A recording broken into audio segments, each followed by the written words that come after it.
There's something we all feel but few dare to name. Desire fades, and not because there's no love, not because there's no connection, trust, or tenderness. Sometimes it fades precisely because there's too much closeness.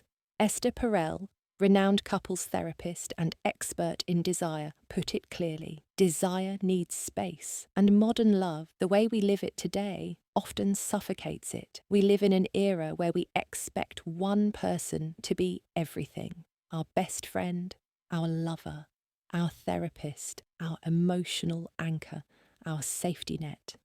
And in this quest for absolute completeness, we end up closing every gap between us. We merge to the point where mystery, distance, erotic tension disappear.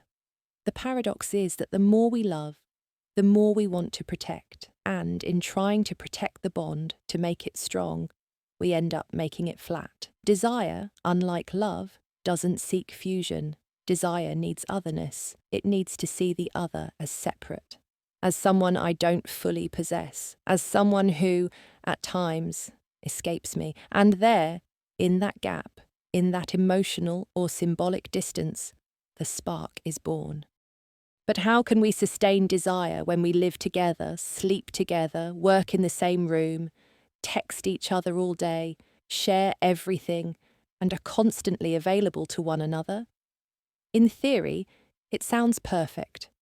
But in reality, too much closeness suffocates eroticism. Desire feeds on uncertainty, on "I don't fully have you," on "I don't know everything about you," on the ability to imagine, to long for, to fantasize about what hasn't yet happened. When everything is said, when everything is exposed, when there are no secrets or personal space left, desire deflates. And this is not about infidelity or games. It's about the healthy need to preserve something that's still yours alone, an inner world that isn't entirely shared. Because mystery isn't dishonesty. It's the possibility of continued discovery. Perel puts it this way: desire flourishes in the space between the self and the other. But many modern couples have eliminated that space, believing total transparency strengthens love. And yes, it can strengthen love, but not always desire. In other words, love needs closeness, desire needs distance. And if we don't learn to honor that difference, we end up in relationships where we love each other deeply, but no longer desire one another. Why is this so hard to grasp? Because we've been taught that the ideal is to share everything, that if we're not completely fused, we're not really in love, that if my partner doesn't tell me every single thing, something's wrong. And so, we confuse love with control, safety with predictability, closeness with total exposure, and without meaning to, we turn our relationship into an organization, a schedule, a routine, I already know what you're going to say, I already know how you'll react. And in that, the unpredictable, the spontaneous, the wild dies.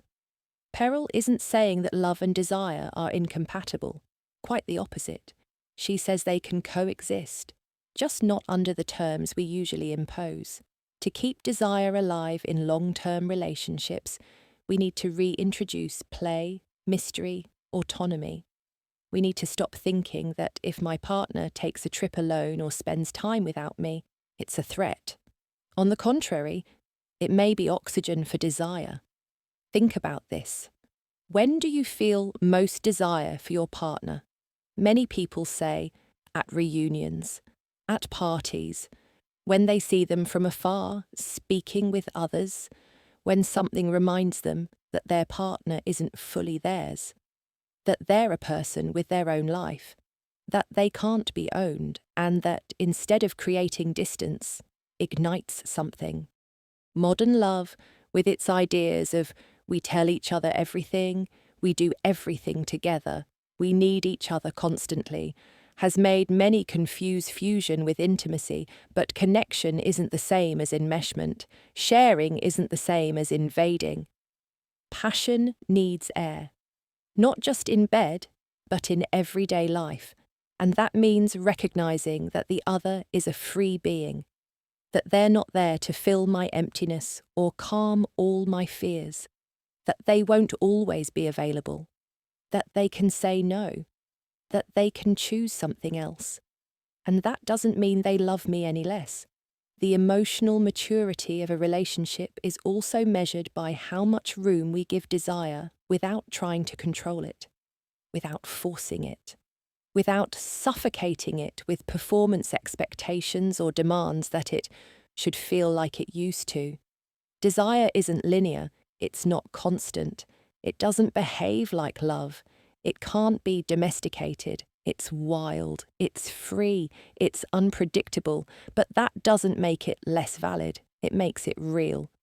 Desire holds a vital energy, a connection to the deepest parts of ourselves, to what moves us, what stirs us, what ignites us. And when desire disappears in a relationship, something in us dims too, because we stop seeing the other as someone we long for, and start seeing them only as someone who fits into our life.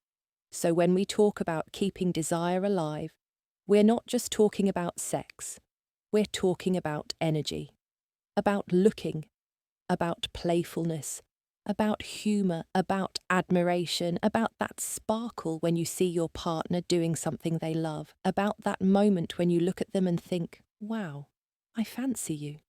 But to have that, there must be distance, not necessarily physical, but symbolic.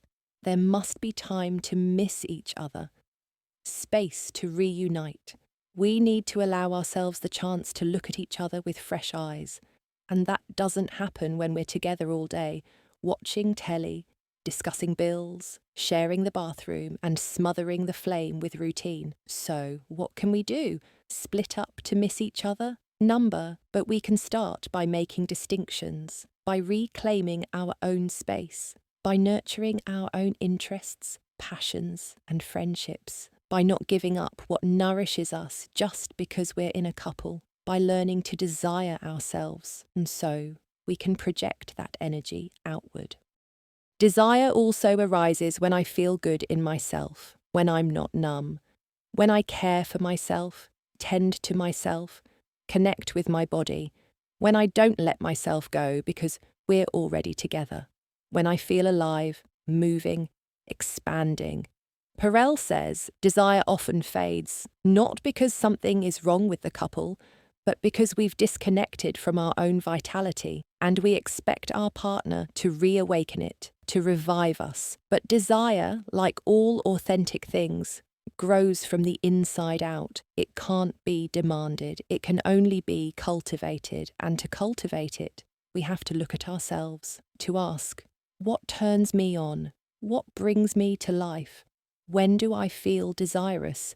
Not just desired. Am I allowing space for my own freedom within this relationship? When desire fades, it's not the end, but it is a message that something needs to move, not necessarily in the relationship, but in how we inhabit it. Maybe we need to talk less about chores and more about dreams.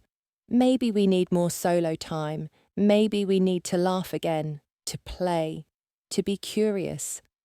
Maybe we need to look at our partner not as someone we already know, but as someone who still holds mystery, because no one is ever fully known. We're always changing, and love too can be an act of curiosity. Desire needs space, and instead of fearing that space, we should learn to honor it, to understand it's not emotional distance, it's not a lack of love. It's what allows love to breathe, because love that doesn't let you move, grow, or breathe isn't love. It's dependence, and in dependence, there is no desire, only fear, neediness, control, but no fire. So if you feel desire has gone, don't panic, don't blame, don't assume it's over. Maybe it's just an invitation to reignite yourself, to look at your life, to give yourself space, to reclaim your own inner spark.